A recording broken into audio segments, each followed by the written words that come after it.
Good morning all of you. आज हम 10वीं क्लास का जो पॉलिटिकल का चैप्टर स्टार्ट कर रखा है, तीसरा लोकतंत्र और विविधता, उसके कुछ इम्पोर्टेंट प्रश्न करेंगे।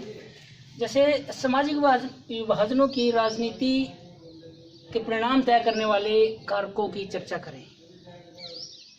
पहला कारक है इसमें लोगों का दृष्टिकोण कैसा है। लोकतंत्र में सामाजिक भिन्नताओं को देखने में लोगों का दृष्टिकोण कैसा है, अगर ये बड़ा महत्वपूर्ण होता है। अगर वह इन्हें एक दूसरे के विरुद्ध देखते हैं, एक दूसरे के संदर्भ में देखते हैं, तो हमें यह बताता है कि सभी सामाजिक समूह अलग अलग समुदाय से संबंधित हैं, संबंध रखते हैं। इस दृष्टिकोण से समाज में सामंजस्य बिठाने में काफ़ी मुश्किल आती है और ये विभाजन का कारण बन सकता है। परंतु अगर लोग इन पहचानों को अलग अलग दृष्टिकोण से नहीं देखते और इसको देश का हिस्सा मानते हैं, तो इस प्रकार का विभाजन खतरनाक नहीं बल्कि अच्छा माना जाता है। दूसरा, किसी समुदाय की मांगों के प्रति राजनीतिक दलों की प्रतिक्रिया कैसी है। तीसरा महत्वपूर्ण कारक ये है कि राजनीतिक दल विभिन्न समुदाय की मांगों को किस प्रकार उठाते हैं। अगर मांगों को शांतिपूर्ण ढंग से उठाया जाए व दूसरे समूहों की मांगों को भी ध्यान में रखा जाए, तो यह समाज के लिए लाभकारी होता है। अन्यथा समाज संघर्ष की तरफ भी मुड़ सकता है। जब आप एक समूह की मांगों को ही उठाएंगे और उन्हीं को महत्व देंगे, तो समाज संघर्ष की तरफ मुड़ सकता है, विभाजन हो सकता है। तीसरा, सरकार का रुख। तीसरा महत्वपूर्ण कारक है कि इन मांगों के प्रति सरकार का रुख कैसा है।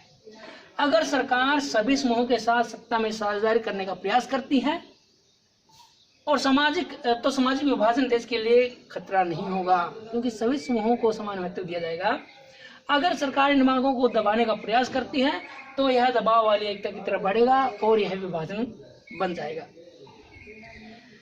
समरूप समाज क्या है, 2 नंबर का प्रश्न आता है। एक ऐसा समाज जिसमें सामुदायिक, सामाजिक अथवा जातीय भिन्नताएं अधिक गहरी नहीं होती, यानी कि ये भिन्नताएं नहीं पाई जाती, तो उसको समरूप समाज कहा जाता है। या आप इसको यूं भी बोल सकती हैं, जिस समुदाय के सदस्य जाति, धर्म, भाषा, संस्कृति आदि आधारों पर एक जैसे होते हैं, समरूप समाज उसको कहा जाता है। एक प्रश्न ये भी आता है, सामाजिक विभाजन किस तरह से राजनीति को प्रभावित करता है।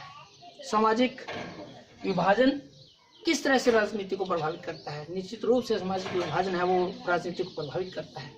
कोई भी लोकतांत्रिक देश हो, उसमें बहुदलीय शासन व्यवस्था होती है। उसमें शासन के 2 या 3 स्तर पाए जाते हैं, 2 या 2 से अधिक स्तर पाए जाते हैं, और प्रत्येक उसमें जो दल होता है, राजनीतिक जो दल होता है, वो सत्ता हासिल करने के लिए मैदान में उतरता है और ज़्यादा से ज़्यादा वोट है वो प्राप्त करने की कोशिश करता है, बहुमत हासिल करने की कोशिश करता है, ताकि वो सत्ता में आ सके।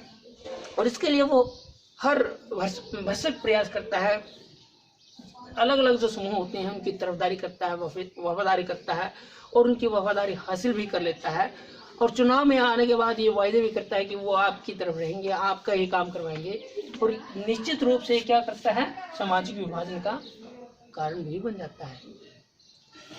राजनीति को बिल्कुल प्रभावित करता है सामाजिक विभाजन जो होता है। जो ये अंतर होते हैं लोगों में, एक समूह फिर वो सत्ता में आने के बाद एक समूह की मांगों को उठाता है, उन्हीं को महत्व देता है और इस समाज के लिए खतरनाक होता है। आज के लिए हम इतना ही करेंगे। 2-3 प्रश्न के हैं। समरूप समाज बड़ा इंपॉर्टेंट है, ये पूछा जाता है अक्सर, समरूप समाज क्या है। आज के लिए इतना ही करेंगे। Thank you.